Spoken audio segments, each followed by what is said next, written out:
Ano ba ang assets and liabilities? Are they important?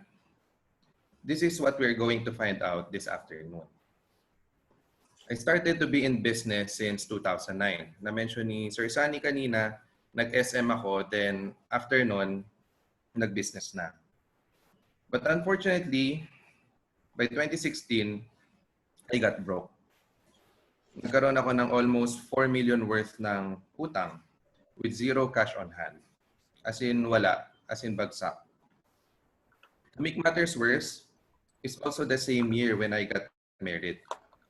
I feel so remorseful, guilty, sama mo na rin na angry, to start our new life with this kind of ordeal.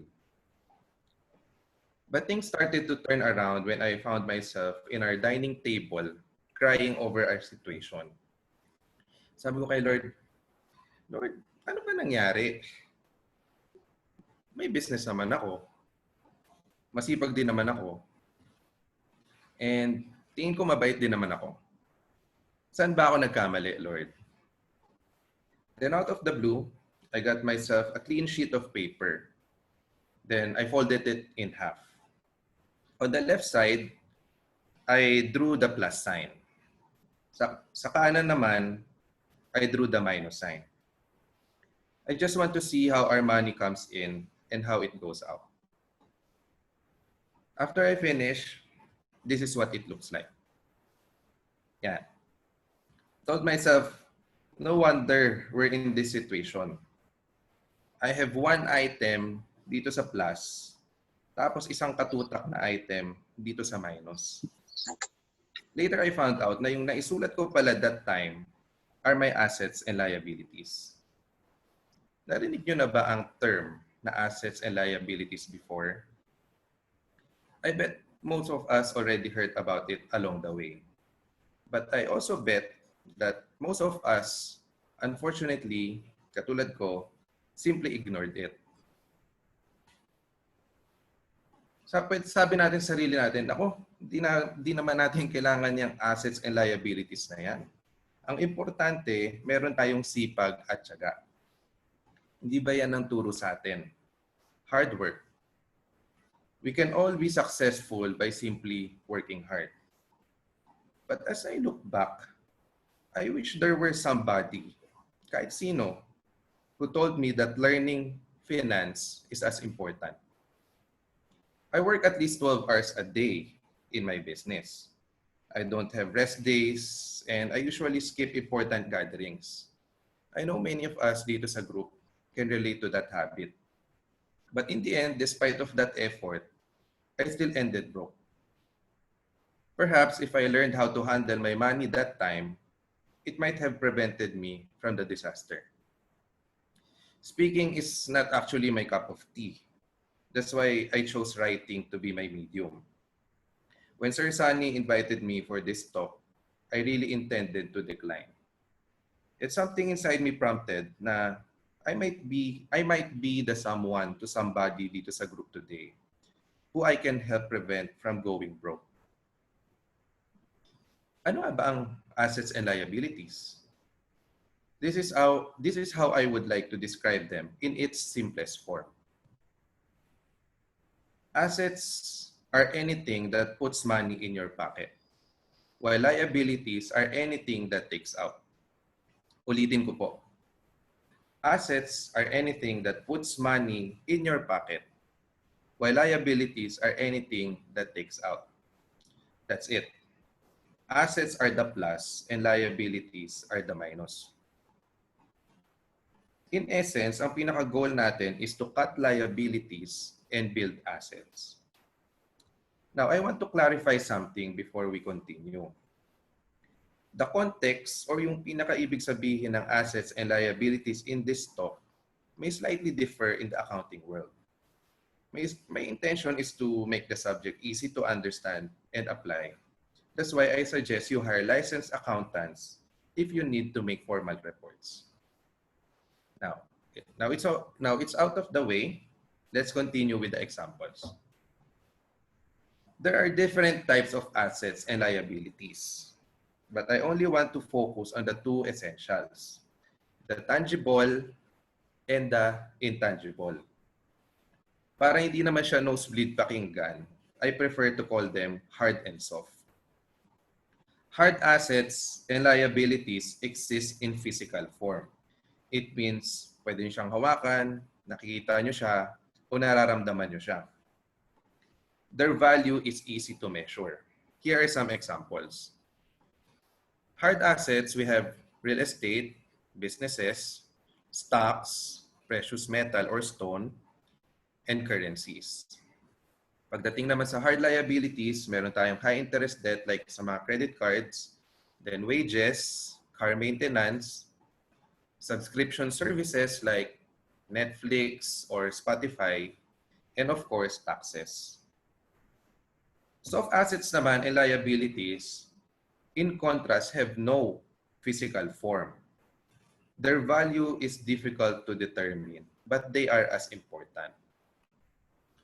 Ito yung mga examples ng soft assets. Brand, patent, reputation, healthy relationships, skills, financial education. Soft liabilities naman, negative relationships. Sabi nga, mas mahal pa daw mag-divorce kaysa sa magpakasal.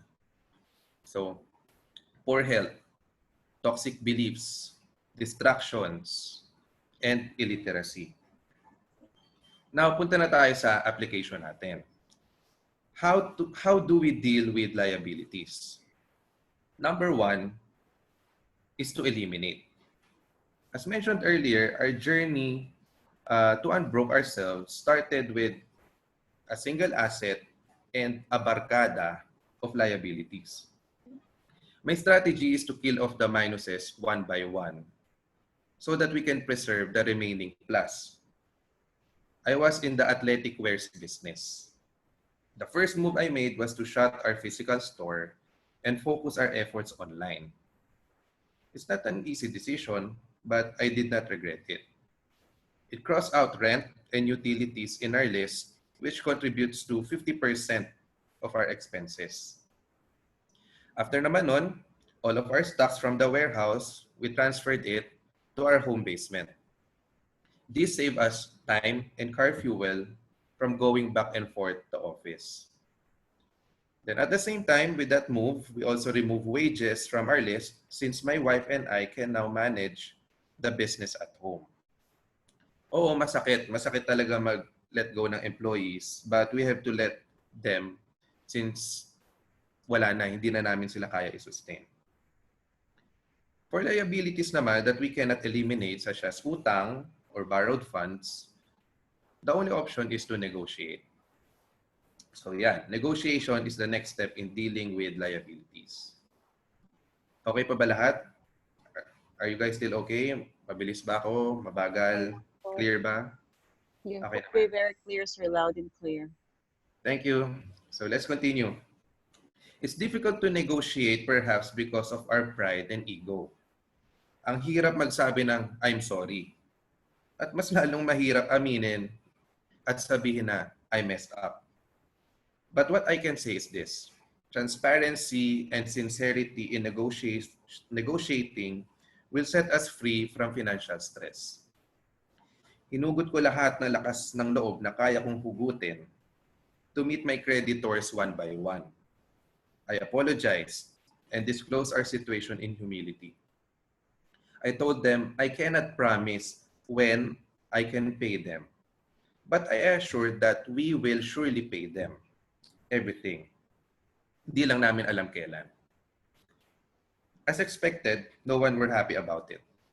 But every month, we paid 500 pesos, then eventually increases as the Lord blessed us. We make it a commitment na kahit hindi sila nagpa-follow up, we pay them na regular time on the amount that we can pay. So aside from elimination and negotiation, the third way to deal with liabilities is optimization. Our family always look for ways to simplify our lifestyle. We learn to live within our means. Kung ito lang binigay sa amin ni God ngayong buwan na to, dyan lang kami mabubuhay. I unsubscribed to NBA League Pass, and lowered our mobile postpaid plans. We also switched our charity donation from auto debit to manual. We now only give as budget allows. We also made a list of things na we won't spend money on unless badly needed or for special occasions na lang.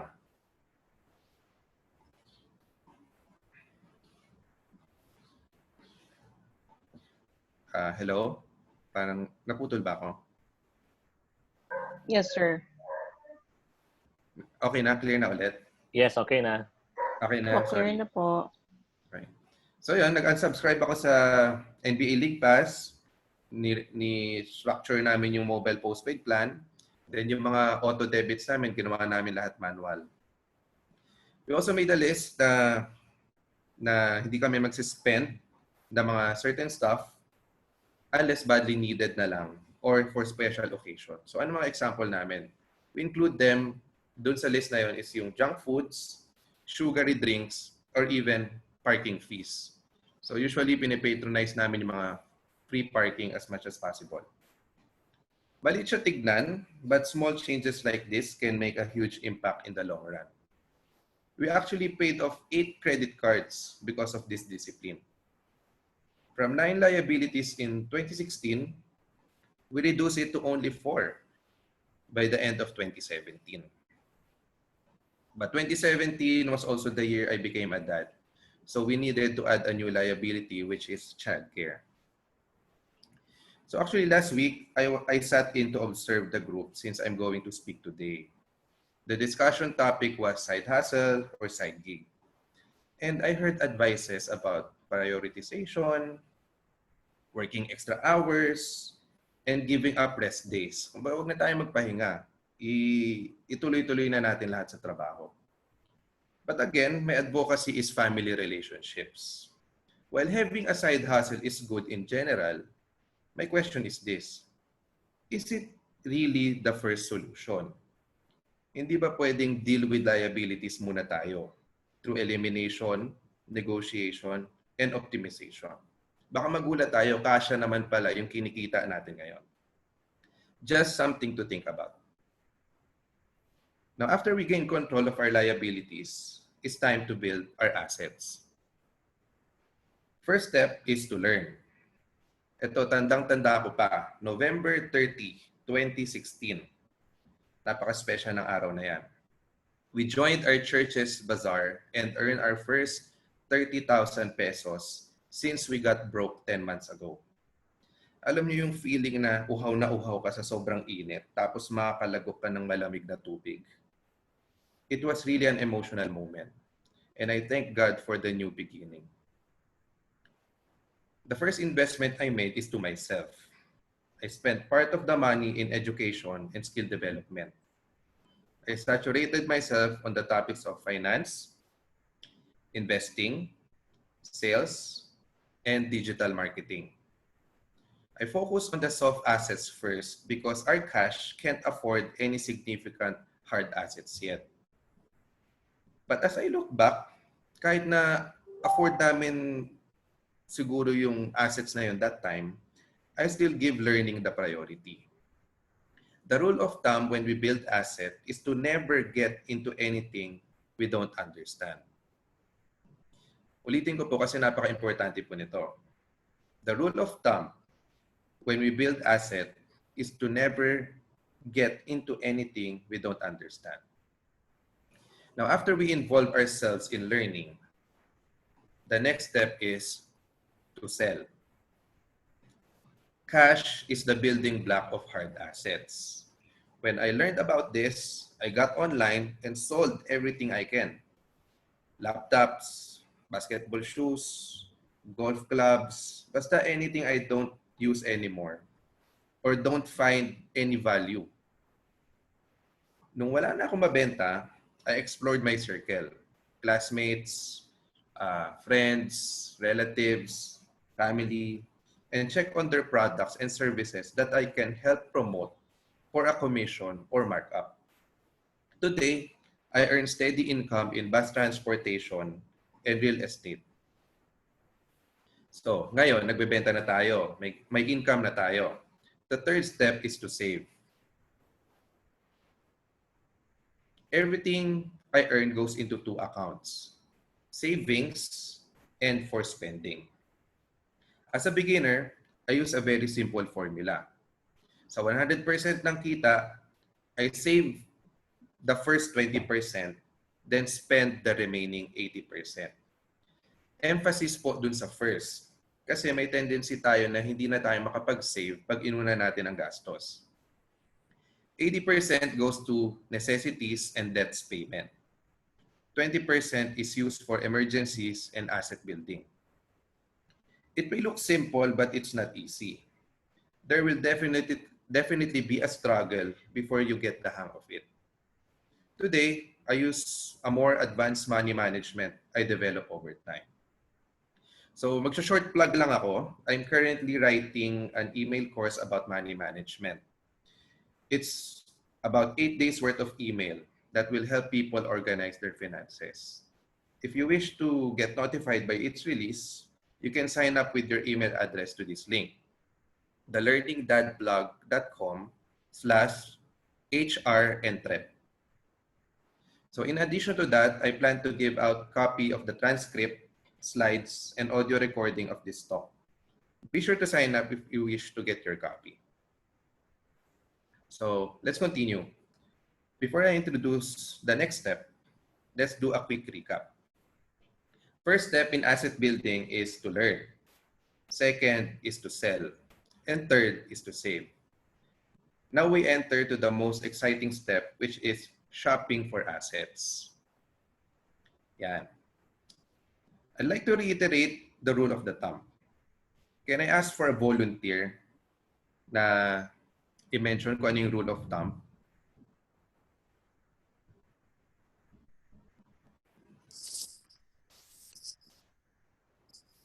Any volunteer? What is the rule of thumb? Never Hi. get into anything we don't understand. So please po, mag-aral po tayo na maigi. Why? It's because there will be risk involved as we build our assets. It means there's a possibility we'll lose money. Let's do our homework before we buy any kinds of assets. Another thing, I insist we build a strong buffer before we dive in. Tanong lang po, ilan po ba ang gulong ng kotse? Kung ang sagot nyo ay 4, try again. It's actually 5. Meron po tayong tinatawag na spare tire. We always bring a spare in case na maplatan tayo. Same goes with investing. We should set aside a savings worth 3 to 6 months of our expenses. This is to ensure our household will remain operational in case we screw up. Kung kaya natin gawing 1 year, much better. This buffer is called the emergency fund. Once knowledge and emergency fund is in place, we can start investing. Based on my study, mutual fund is the best place for me to start. My first ever hard asset is an index fund. I'm sure once na nag-start na kayo ng research ninyo, ma-encounter nyo to. Then it led me to another fund, which is the money market and the bond fund. On average, these assets can give me a return of 7 to 15% a year, which is not so bad. As a gain experience, bit by bit, I bought assets with higher risk in hopes for bigger return. May formula po kasi sa buying of assets. It's called parang high risk, high return, low risk, low return. So eventually, mag-start ka sa low risk, tapos improve mo yon hanggang sa kaya mo nang mag-high risk. I invested in a friend's business which has the potential of 24% a year. I also started a buy and sell gig which can give 240% if I buy the right products at the right price. So yan yung 4 steps natin to build assets. But I'll give another step as bonus. Yan. Ang bonus step is to make our parked money work. Ano po ba ang ibig ko sabihin dito? When we buy assets, we are basically making our money make more money. Every peso should earn a certain amount of interest. Unfortunately, Not all of our cash is meant to buy assets. May mga funds tayo na ang trabaho nila is to sleep inside the bank. One of the example is the emergency fund. They sleep because we want them to be available in case unforeseen circumstances arise. That's their main purpose. But that doesn't mean we can't make them earn an acceptable income. I closed a couple of my bank accounts and transferred it to a high-interest savings account. Ano ba itong mga high-interest savings account na to? Ang example nito is GSave by GCash, UpSave by CIMB, and ING. There, our money can earn 4% a year compared to 0.25% from other banks. Again, the little things. Even droplets of water can fill a bucket. A 50,000 peso park money can earn around 166 pesos a month in ING versus 10 pesos kay BDO. It's like one bank buys you a venti at Starbucks each month, while other naman gives you a sachet of instant coffee. As you can remember, we started with one asset in 2016. Ano kaya nangyari sa asset namin by the end of 2018? Well, we built a team of 10. But of course, every journey has its highs and lows. Fact of life na yan. Late 2019 to 2020 is another rough year for us financially. We moved out of our parents' house to welcome our second baby. So may gastos kami sa rent, sa utilities, and of course, more budget sa childcare. Also, niretire na namin yung athletic wears business since all of our merchandise is expiring already. So para hindi siya masayang, we already donated it sa isang sports ministry. Then, of course, alam nating lahat na dumating pa tong si COVID-19 which affected all of us. But despite all that, we're actually okay as a family. Masasabi ko na we are more than okay. Mas better pa kami ngayon compared to 4 years ago. Our 3.7 million debt is now down to 580,000. Then yung seed money namin na 30,000 from the bazaar has grown to roughly 600,000 in assets. On paper, we are already debt-free. Then, meron kaming icing on the cake. Ang icing on the cake namin is we have saved enough emergency fund to survive the quarantine. Actually, thankful kami na hindi namin naramdaman masyado yung pressure ng quarantine because meron kaming enough buffer na liquid na kaya namin panggasto sa araw-araw. So ramdam na ramdam ko talaga si God dito. God is really faithful. In all honesty, hindi po madali na ilabas yung financials namin out in the open. Hindi po madali siya i-share. Alam nyo ba yung feeling na para kang naka-underwear in public? But I think this is a small sacrifice for a greater good. In the end, what I want to attest to is this. It's not about what we have. It's what we do with what we have.